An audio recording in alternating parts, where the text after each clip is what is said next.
Hello दोस्तों, स्वागत है आपका हमारे यूट्यूब चैनल में। अगर यह स्टोरी आपको पसंद आए तो वीडियो को लाइक, शेयर एंड कमेंट ज़रूर करें।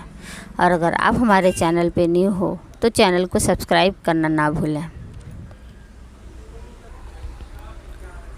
सॉरी, क्योंकि मैं स्टोरी 2 दिन बाद लेकर आई हूँ। मैं पश्चिम बंगाल से हूँ। यहाँ पे दुर्गा पूजा बहुत ही धूमधाम से मनाई जाती है। मेरे घर के पास माँ दुर्गा की पंडाल है और हमेशा माँ दुर्गा की स्तुति होती रहती है। तो साउंड की वजह से मैं वीडियो रिकॉर्ड नहीं कर पाई, तो उसके लिए सॉरी। तो चलिए वीडियो को शुरू करते हैं। अब तो उसे सांस लेने में भी तकलीफ़ होने लगी। डरते हुए वो लिफ्ट के एक कोने में बैठ गई। उसका एक हाथ लिफ्ट की वॉल पर था। वो सांस लेने के लिए स्ट्रगल कर रही थी। उसकी धुंधली आंखों में अंधेरा छाने लगा। अब उसकी आवाज़ भी धीमी होती गई। आखिर तक वो सिर्फ अभय का नाम दोहराए जा रही थी। ए भी, ये जगह गंदी है। बेहोश होने से पहले उसके होठों पर एक ही नाम था। अभय ने अपनी मीटिंग ख़त्म की। मीटिंग हॉल के डोर के बाहर निकलते ही ना जाने क्या सोचकर उसने अपनी पॉकेट से फ़ोन निकाला और उसमें कुछ देखने लगा। लेकिन जो वो देखना चाहता था उसे वो चीज़ नहीं दिखी। उसके चेहरे के भाव सख्त हो गए। अपने दांत पीसते हुए उसने वीडियो रिवाइंड किया। जैसे जैसे वो देख रहा था उसकी पकड़ फ़ोन पर कसती जा रही थी।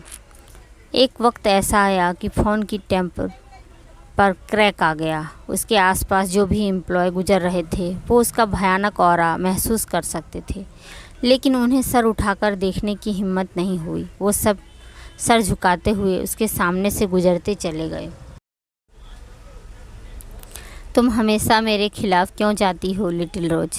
अभय तेज कदमों से चलते हुए अपने प्राइवेट लिफ्ट के सामने आया। उसने साइड में लगा एरो बटन प्रेस किया, लेकिन लिफ्ट रिस्पॉन्ड नहीं कर रही थी। अभय का गुस्सा बढ़ता ही जा रहा था। उसने फुटेज में मन्नत को केबिन से बाहर जाते हुए देखा था। उसे अभी तक यही लग रहा था कि मन्नत ज़रूर फ्लोर पर इधर उधर घूम रही होगी, लेकिन फिर भी ना जाने क्यों उसे अजीब सी फीलिंग का एहसास हो रहा था। उसने 2-3 बार बेरहमी से बटन प्रेस किया और चिल्लाते हुए बोला, सिक्योरिटी। उसकी इतनी तेज़ आवाज़ सुन उस फ्लोर के आसपास के एम्प्लॉय इकट्ठा हो गए। किसी ने जल्दी से सिक्योरिटी को कॉल किया। उसने अनजाने में लिफ्ट के डोर पर हाथ रख दिया तो उसका दिल तेज़ी से जोरों से धड़कने लगा। जाहिर था डर से उसे एहसास हुआ कुछ तो गलत है। अभय ने जल्दी से पब्लिक लिफ्ट का बटन दबाया, लेकिन वो कोई रिस्पॉन्स नहीं कर रही थी। उसका गुस्सा बढ़ता ही जा रहा था। जल्दी जल्दी वो स्टेयर्स के ऊपर चढ़ने लगा। इस वक्त वो बेकाबू था। उसे मन्नत पर गुस्सा भी आ रहा था। उसकी बेहद फिक्र भी हो रही थी, लेकिन 46 फ्लोर पर था। सारी स्टेयर को पार कर आखिर वो अपने फ्लोर पर आया। उसकी सांसें तेज़ थी। उसकी शर्ट पसीने में भीगी हुई थी। उसके बाल भी बेतरतीबी से बिखरे हुए थे। लिफ्ट में मन्नत हल्की बेहोशी की हालत में ठंडे फर्श पर लेटी हुई थी। टेम्परेचर लो था, जिसे उसकी बॉडी सह नहीं पा रही थी। इतना लो टेम्परेचर उसकी बर्दाश्त के बाहर था। उसने खुद को खुद में समेट लिया। अब तो उसकी सांसें भी धीमी होती जा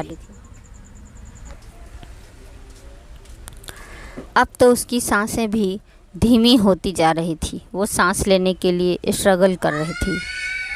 अपनी धीमी सांसों से वो सिर्फ अभय का नाम पुकार रही थी। उसकी आवाज़ इतनी कमज़ोर थी कि वो खुद भी नहीं सुन पा रही थी। अभय कैसे सुनता? इस इंतहा तकलीफ़ से उसकी आंखों से लगातार आंसू बह रहे थे। अभय ने पूरे फ्लोर पर मन्नत को ढूंढ लिया, लेकिन वो कहीं नहीं थी। अभय किसी पागल सनकी की तरह हर जगह मन्नत का नाम चिल्लाते हुए उसे ढूंढ रहा था। उसके बेहमों गुमान में कब में भी नहीं था कि उसकी लिटिल रोज इस वक्त कितनी बड़ी मुसीबत में थी। पूरे फ्लोर पर उसने मन्नत कहीं नहीं मिली। तड़प कर वो एक बार तेज़ी से मन्नत के नाम चीखा। उसकी आवाज़ पूरे फ्लोर पर गूंज उठी। उसे देखकर ऐसा लग रहा था अगर उसे उसकी मन्नत नहीं मिली तो वो पागल हो जाएगा या हो चुका है। लीना भागते हुए उसके पास आई। वो भी पसीने से भीगी हुई थी। जाहिर था वो भी स्टेयर से आई थी। उसके साथ ही एक आदमी भी था। उसके चेहरे पर पसीना और बेहिसाब खौफ था। वो भी बुरी तरह से हाँफ रहा था। लीना जल्दी से करीब आई। जैसे ही उसने अभय को देखा वो कांप गई। इस वक्त वह लग ही इतना भयानक रहा था, किसी पागल सनकी की तरह, जिससे उसकी सांसें छीन ली गई हो। कहाँ है मेरी मन्नत? तेज़ी से कहते हुए उसने अपने पास रखी टेबल पर एक ज़ोरदार लात मारी। टेबल उसी वक्त पलट गई। लीना कांप गई। वो कुछ बोलने की हालत में नहीं थी, क्योंकि अब जो भी वो अभय को बताने वाली थी, उसके बाद अभय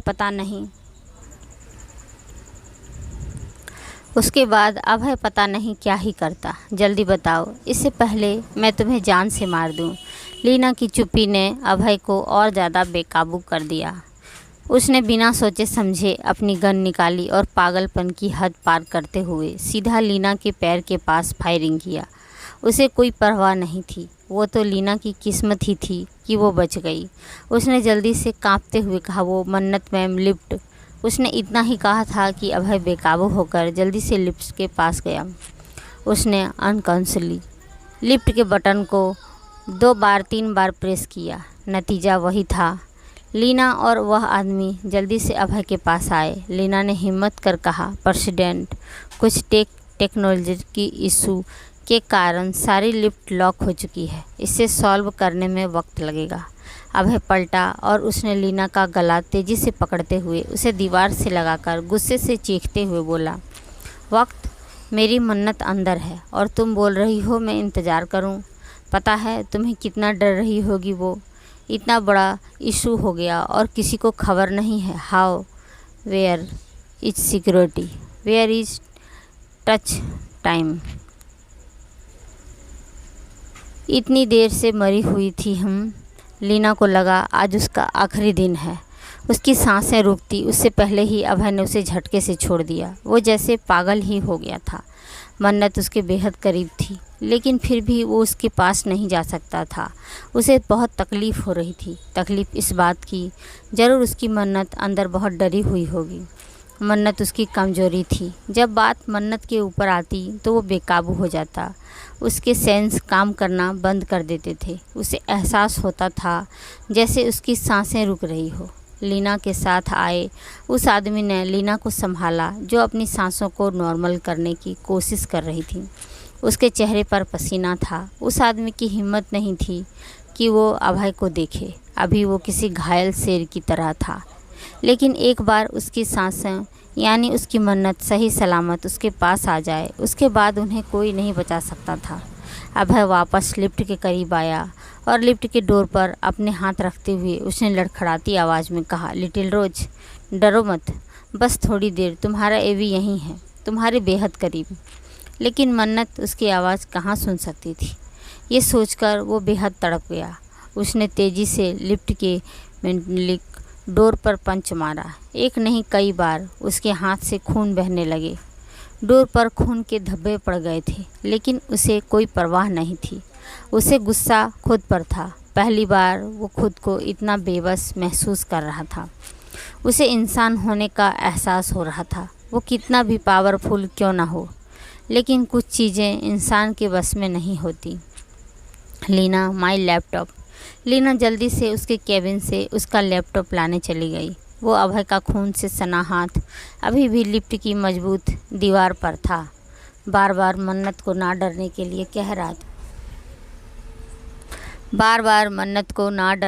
कह रहा था, यह जानते हुए भी कि मन्नत उसकी बात नहीं सुन सकती।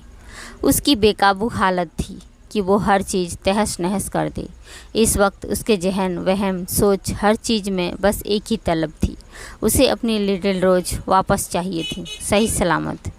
लीना जल्दी से अभय का लैपटॉप लेकर आई। अभय ने अपनी उसी जख्मी हाथ से उसी लैपटॉप लिया और उसे टच इशू को सॉल्व नहीं कर सकता था, क्योंकि वो कोई हैकर नहीं था, ना ही कोई टेक्नीशियन। लेकिन एक काम ज़रूर कर सकता था। उसकी अंगुलियां तेज़ी से लैपटॉप पर चल रही थी। काफ़ी मशक्क़त के बाद लैपटॉप स्क्रीन पर वो नज़र आया, जिसे देखने के लिए वो तड़प रहा था। लिफ्ट में लगे मिनी स्क्रीन पर अब वो मन्नत को देख सकता था। अभय ने जैसे ही उसकी हालत देखी, उसकी दिल की धड़कन मिस हो गई। अभय ने देखा मन्नत ठंडे फर्श पर बेहोशी की हालत में लेटी थी। उसने तड़प कर उसका नाम पुकारा। मन्नत, जिसे हल्का सा होश था, वो अभय की आवाज़ बेहद पास से सुन सकती थी। उसने कोशिश की कि वो अपनी आंखें खोले, लेकिन खोल न सकी। वो भी लिफ्ट के बटन के ऊपर लगे मिनी टीवी पर उसे देख सकती थी, लेकिन उसकी आंखें बंद थी, जो चाहकर भी नहीं खोल पा रही थी। उसकी ऐसी हालत देखकर अब उसके बर्दाश्त से बाहर था। उसने लीना पर चिल्लाते हुए कहा, अब तक क्या कर रही हो ये यूजलेस टीम। लीना ने जल्दी से कॉल कट किया और बहुत फिक्र से बोली, प्रेसिडेंट, किसी ने हमारा सिस्टम हैक कर लिया है। दैट्स शॉकिंग कि हमारी इतनी स्किल्ड टीम के इस सिक्योरिटी को ब्रेक नहीं कर पा रही। हैक? अभय को हैरानी हुई। अभी वो कुछ सोचने की हालत में नहीं था। मन्नत की ऐसी हालत देखने के बाद वो और ज़्यादा उसके लिए डिस्पैरेट हो गया था। बस एक बार मन्नत उसके पास आ जाए, फिर इसके पीछे जो भी है, अभय उसे बहुत बुरी तरह से तड़पाएगा। अभय अपने फ़ोन टीम से कनेक्ट थी। वो भी इस बात से खासी हैरान थे, क्योंकि आर्यन कॉरपोरेशन की टीम नेशनल की नंबर 1 टेस्ट टीम है। उसे कोई टक्कर दे सकता था तो सिर्फ नेशनल की आर्मी सिक्योरिटी।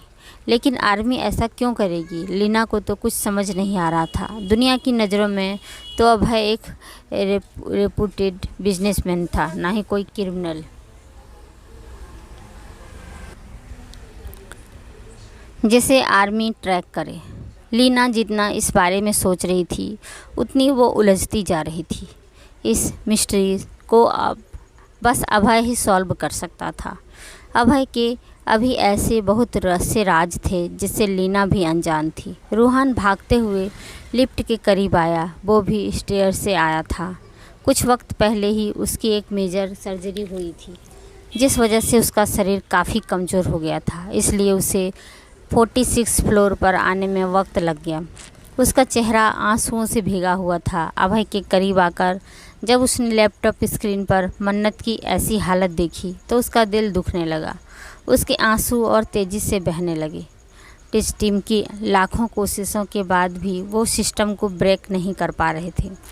लेकिन अभी लिफ्ट अपने आप ही खुल गई। सब हैरान से उस ओर देखने लगे, लेकिन अभय के लिए तो जैसे किसी ने उसकी सांसें लौटा दी थी। उसने लैपटॉप को साइड में फेंका और जल्दी से लिफ्ट के अंदर आ गया। उसके पैर तक लड़खड़ा रहे थे। झुककर उसने जल्दी से मन्नत को अपनी गोद में उठाया। उसे महसूस हुआ कि मन्नत की बॉडी एकदम ठंडी पड़ चुकी है, यहाँ तक कि उसकी बॉडी कोई रिएक्ट नहीं कर रही थी। उसे अपनी बाहों में लेते हुए अभय को एक सुकून सा था। उसकी ये हालत देख अभय को महसूस हुआ कि उसे भी सांस लेने में तकलीफ़ हो रही है। एक पल भी गंवाए बिना वो मन्नत को उठाए अपने केबिन में चला गया। लीना काफ़ी उलझी हुई थी। खुद को संभालकर उसने जल्दी से डॉक्टर को कॉल किया।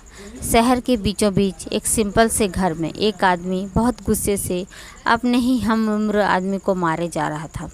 उस कमरे में कई सारी इलेक्ट्रिक डिवाइस थी, जो शायद उनके लड़ने की वजह से तहस नहस होकर यहाँ वहाँ बिखरी हुई थी। कुछ सही सलामत थी तो खिड़की के पास रखा कंप्यूटर, जिसमें फ़िलहाल एक फुटेज चल रही थी। फुटेज में अभी अभी एक आदमी एक बेहोश लड़की को गोद में उठाकर कहीं लेकर गया था। वो शख्स जो लगातार उस आदमी को पीट रहा था, उसने उसे धक्का दिया और अपने होठों पर लगे खून को पोंछते हुए बोला, तुमने कहा था ना कि मैं उसके सिस्टम को हैक करूं। मैंने तुम्हारी बात मानी और तुम मुझ पर ही अपना गुस्सा जाहिर कर रहे हो। पता भी है इसकी वजह से मेरी पोस्ट मुझसे छीन सकती है। मुझ पर देशद्रोह का इल्ज़ाम लग सकता है, यहाँ तक कि मुझे फांसी भी हो सकती है। उसकी आवाज़ तेज़ थी, लेकिन उसके सामने खड़े शख्स को उसकी बातें का कोई परवाह नहीं थी। वो अभी भी गुस्से से उसे देख रहा था। फिर उसने उस कंप्यूटर पर देखा और झटके से उठाकर फेंक दिया। गिरते ही कंप्यूटर चकनाचूर हो गया और उस पर चल रही फुटेज झटके से बंद हो गई। वो चिल्लाते हुए बोला, हाँ मैंने कहा था, लेकिन मुझे क्या पता था उस अभय की जगह मेरी मन्नत उस लिफ्ट में चली जाएगी। अगर उसे कुछ हो जाता तो मैं बस उस घटिया इंसान को तड़पते हुए देखना चाहता हूँ। हालांकि अभी भी उसे मारता नहीं, मैं बस उसे बेहद करीब से मौत का एहसास कराना चाहता हूँ।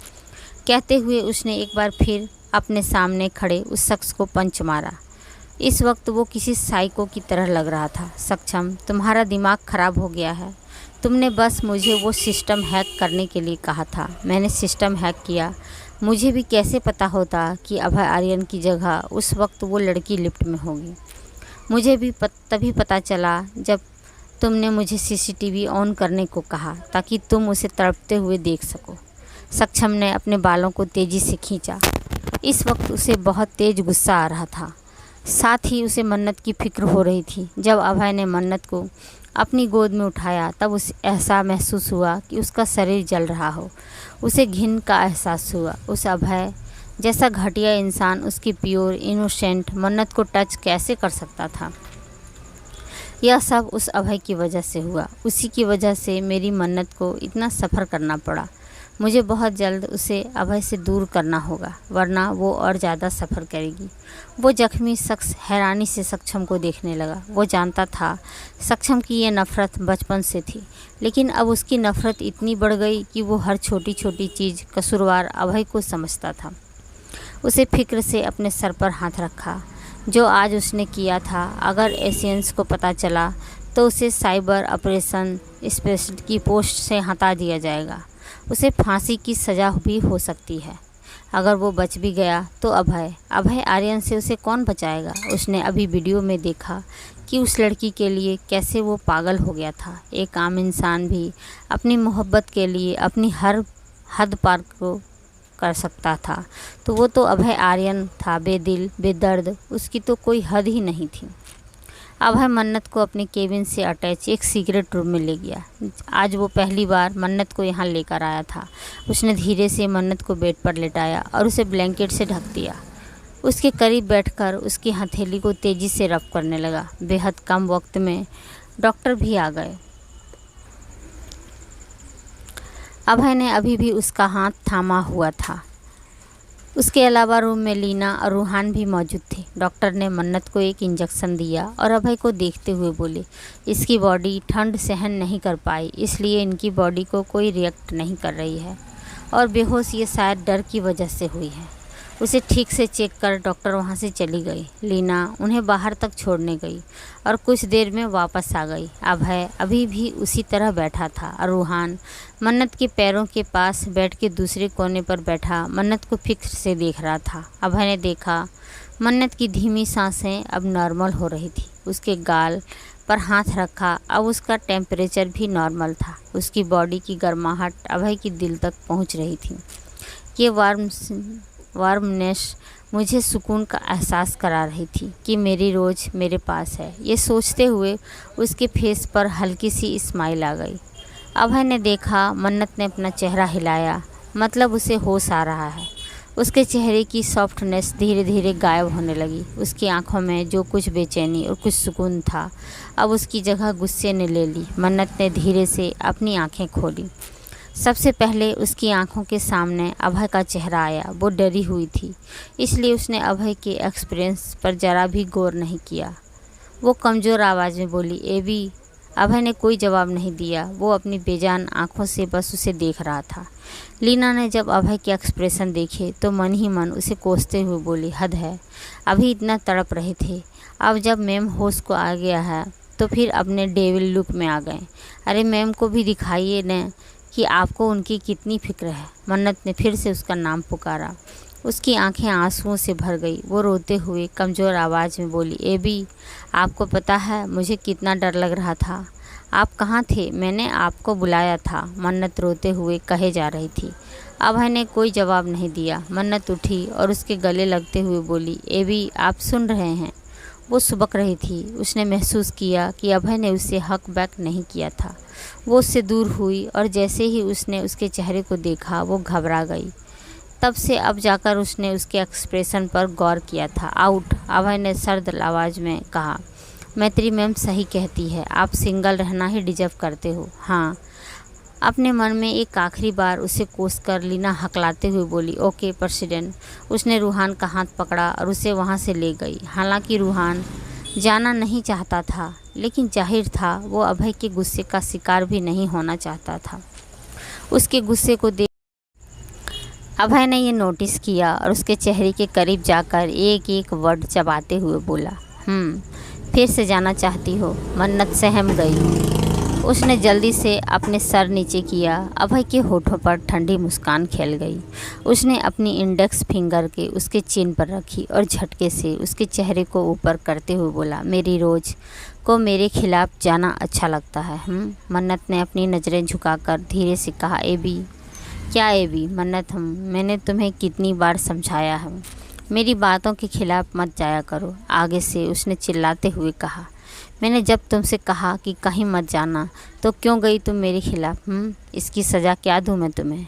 कहते हुए उसने मन्नत को गले से लगा लिया। मन्नत ने कसकर उसके कोट को अपनी मुट्ठी में भरा और सुबकने लगी। तभी अभय ने उसके कान में सर्द लहजे में कहा, जिसे सुनकर उसके रोंगटे खड़े हो गए, मुझे तुम्हारे पैरों को काट देना चाहिए है ना रोज़, ताकि तुम दोबारा मेरे खिलाफ जाने की हिम्मत ना करो।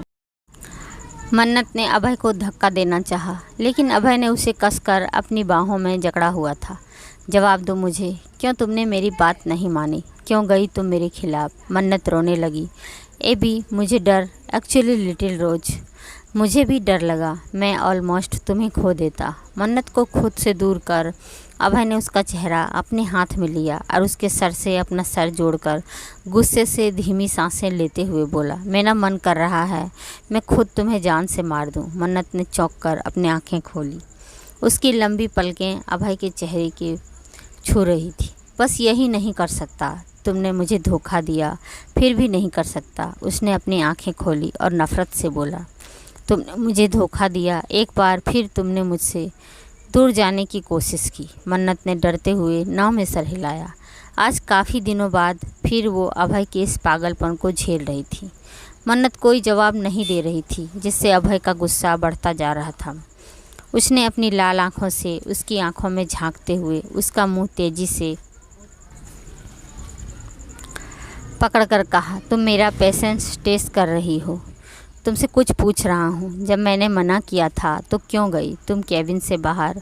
उसकी तेज़ आवाज़ जैसे मन्नत के जिस्म में छेद कर रही थी। मन्नत ने दर्द भरी आवाज़ में रोते हुए कहा, आप मुझे बाहर नहीं जाने देते, मुझे भी बाहर अकेले जाने का मन। गिर गई।